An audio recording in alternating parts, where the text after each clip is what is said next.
47 में देश आज़ाद होता है, संविधान बनता है। खैर देश की इकोनॉमी शायद आर्थिक व्यवस्था उतनी अच्छी नहीं है, लोगों का ध्यान कहीं और है। फिर चीन से कुछ होता है, फिर बहुत कुछ होता रहता है। फिर 80 के दशक में आए तो राम जन्मभूमि का एक मूवमेंट, बहुत स्ट्रांग मूवमेंट शुरू होता है। मंडल कमीशन आता है, बहुत राजनीति बहुत चल रही है।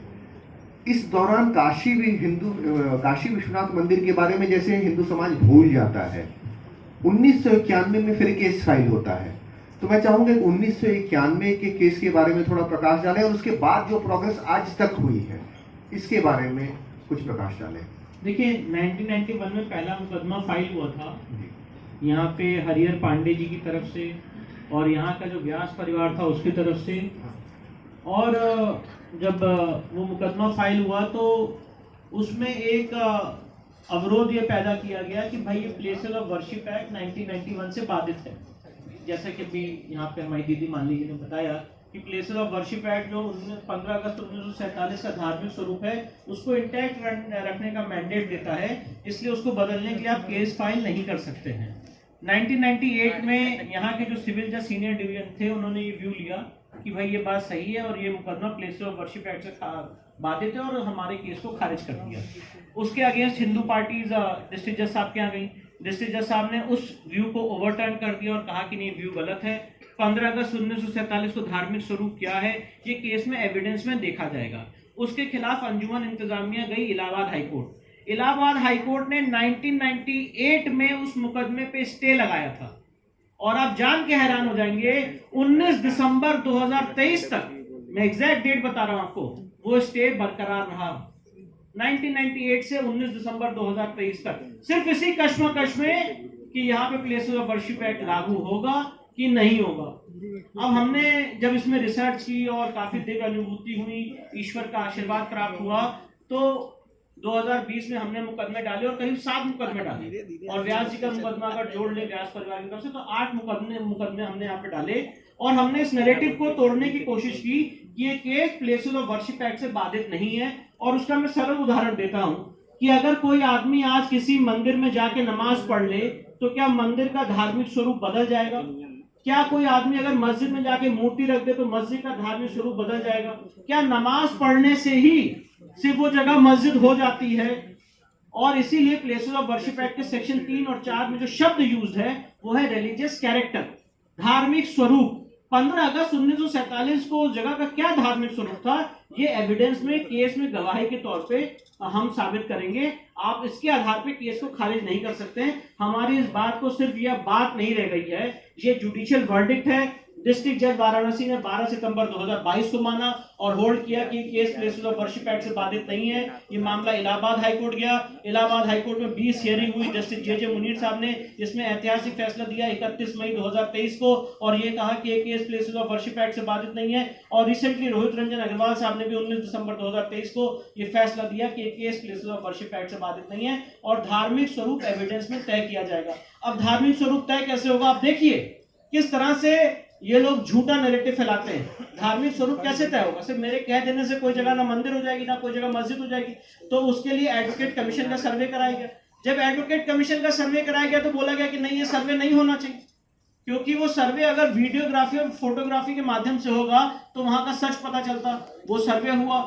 आर्कियोलॉजिकल सर्वे एक बहुत बड़ा टूल होता है जिसका प्रोविजन सीपीसी में ऑर्डर 26 रूल 10A में है, साथ ही साथ section 45 of Indian evidence act में इसकी व्यवस्था है। तो आर्कियोलॉजिकल सर्वे का बहुत बड़ा टूल है जिसका आदेश हुआ और यहां से लेकर सुप्रीम कोर्ट तक 3 कोर्टों से हम 15 दिन के अंदर जीते, 15 डेज के अंदर। 21 जुलाई को डिस्ट्रिक्ट जज साहब ने आदेश दिया था एएसआई सर्वे का।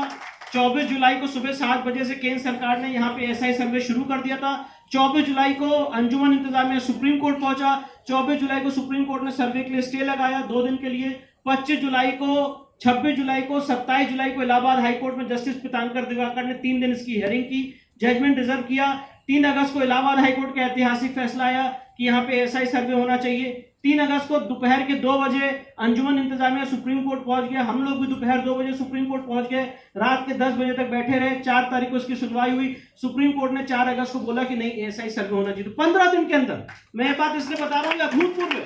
और ये हमारा इस बात में बोलने का ये मतलब नहीं कि हमने क्या किया, ये पूरा समाज जब संगठित हो जाता है, और जो आपने बात कही कि हमने जगह के लिए कभी अपनी लड़ाई नहीं छोड़ी, और इस केस में कैसे ईश्वर का प्रताप सामने दिख रहा है, ये 15 दिन के अंदर 3 कोर्ट से जीत जाना, जो केस 25 साल 30 साल तक स्टे रहा, ये अपने आप में ईश्वरीय चमत्कार है।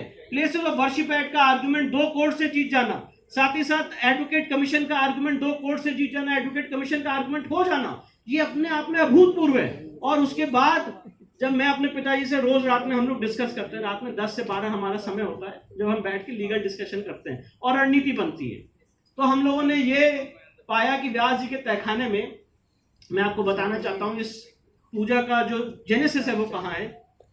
एक सीनियर काउंसिल है सुप्रीम कोर्ट की, माधवी दीवान जी, वो एएसआई के सर्वे में बहुत ही वरिष्ठ महिला सीनियर काउंसिल है। वो हमने कहा कि आप यहाँ पे आइए, एक बार विजिट करिए कि सर्वे में क्या हो रहा है। तो वो और जो हमारी 4 बहनें बैठी हैं, जब ये सर्वे में जाती थी, बहुत बोला जाता है शबरीमाला में महिलाएं क्यों नहीं जाती हैं, और कोर्ट का आदेश है ज्ञानव्यापी के केस में सुप्रीम कोर्ट तक का कि जो याचिकाकर्ता हैं आप उनको सर्वे में जाने देंगे। आप जान के हैरान हो जाएंगे, सर्वे के दौरान इन महिला याचिकाकर्ताओं के साथ साथ 10-10, 15-15 अंजुमन इंतजामिया के लोग लठ लेके पीछे घूमते थे, और होता था कि कभी भी कोई अप्रिय घटना हो सकती, और उन लोगों को कोर्ट के आदेश के बाद भी सर्वे में अंदर जाने नहीं दिया जाता था। ये बोला जाता था महिलाएं मस्जिद में नहीं आ सकती। इनफैक्ट जो एएसआई की टीम की महिला वर्कर्स थी उनको भी अंदर नहीं जाने दिया गया, कहा गया कि ये आप यहां अंदर नहीं आ सकती। अब हुआ ये कि जब माधवी दीवान जी आई तो वो व्यास जी के तहखाने में एज कोर्ट के लॉयर कोर्ट के आदेश के अनुपालन में अंदर गई। अंजुमन इंतजामिया के 15-20 लोग ने घेर लिया और बोला कि आप आ कैसे गए, ये तो मस्जिद का पार्ट है। व्यास जी का तहखाना, कहा गया ये मस्जिद का पार्ट है, आप यहां घुस ही नहीं सकती, ये तो हमारा कमरा है, ये हमारा तहखाना है। वहां से हमें और पिताजी को ये यकीन हो गया और काफी डिटेल्ड इनपुट्स मिले, जिससे पता चल गया कि इस तहखाने पे कभी भी कब्जा करने जा रहे हैं। और मैं आपको बताना चाहता हूं 1997 में 30 जुलाई 1997 को यहां पे एक सर्वे हुआ था 1991 के सूट में, जिसमें बताया गया कि ये तहखाने में दरवाजा बंद है, एक चाबी डीएम के पास है और एक चाबी व्यास परिवार के पास है। कालांतर में पता नहीं क्या हुआ कि वो दरवाजा पूरा का पूरा टूट गया, और कभी भी ऐसा हो सकता था कि कब्जा कर सकते। तो हमने कोर्ट में एप्लीकेशन लगाई व्यास परिवार की तरफ से ही कि यहाँ पे नियमित पूजा पाठ हो और इस तहखाने का जो रिसीवर है वो डिस्ट्रिक्ट मजिस्ट्रेट वाराणसी को बनाया जाए। डिस्ट्रिक्ट जज साहब ने दोनों पक्षों को सुना। 17 जनवरी 2024 को ऐतिहासिक फैसला देते हुए सबसे पहले डिस्ट्रिक्ट मजिस्ट्रेट वाराणसी को रिसीवर बनाए। अच्छा, ये लोग कितना झूठ बोलते हैं कि ये डिस्ट्रिक्ट जज साहब ने रिटायरमेंट के दिन फैसला दे दिया। झूठ। ये जो सूट फाइल हुआ था 6 महीने पहले हुआ था, उस सूट के साथ ये एप्लीकेशन फाइल हुई थी जिसमें पूजा की भी मांग थी, साथ ही साथ रिसीवर की भी मांग थी। 17 जनवरी को जब डिस्ट्रिक्ट मजिस्ट्रेट का आदेश हुआ, किसी ने कुछ नहीं बोला। जब एएसआई का रिपोर्ट सार्वजनिक हुआ 25 जुलाई को, तो उस दिन हमने कोर्ट में बात रखी कि उसमें पूजा का आदेश जो है उसके ऊपर भी सुनवाई कर लीजिए। डिस्ट्रिक्ट जज साहब ने 29 जनवरी की तारीख फिक्स की पूजा के आदेश पे सुनने के लिए। 29 जनवरी को अंजुमन इंतजामिया ने कहा, उनके वकील ने, कि आज हमारी तबीयत खराब है, आज हम नहीं बहस कर पाएंगे। तो जज साहब ने उनकी रिक्वेस्ट पे 30 तारीख को उसको रखा। 30 तारीख को दोनों पक्षों को सुनने के बाद ये ऑर्डर हुआ है कि वहां पे पूजा तुरंत शुरू कराई जाए 7 दिन के अंदर। और मैं राज्य सरकार को धन्यवाद देना चाहता हूं कि उन्होंने कोर्ट की ऑर्डर की कंप्लायंस में जो हमारे साथ बर्बरता हुई थी, अत्याचार हुआ था, उसको आज मेटने का काम किया है और वहां पे पूजा पाठ चालू की है। मैं पूछना चाहता हूं, जैसे यह मालिनी जी ने यहाँ पे बोला कि जब 93 में पूजा रोकी गई थी, क्या कोई रिटर्न ऑर्डर था? क्या कोर्ट जाने का भी मौका दिया गया था? आप जान के हैरान हो जाएंगे, जब 31 जनवरी को पूजा का आदेश दिया गया, बनारस से दिल्ली की दूरी है 800 किलोमीटर। लॉ ये कहता है कि अगर डिस्ट्रिक्ट कोर्ट का ऑर्डर है आप उसको हाई कोर्ट में चुनौती देंगे। रात के 3 बजे अंजुमन इंतजामिया सुप्रीम कोर्ट पहुंच गया।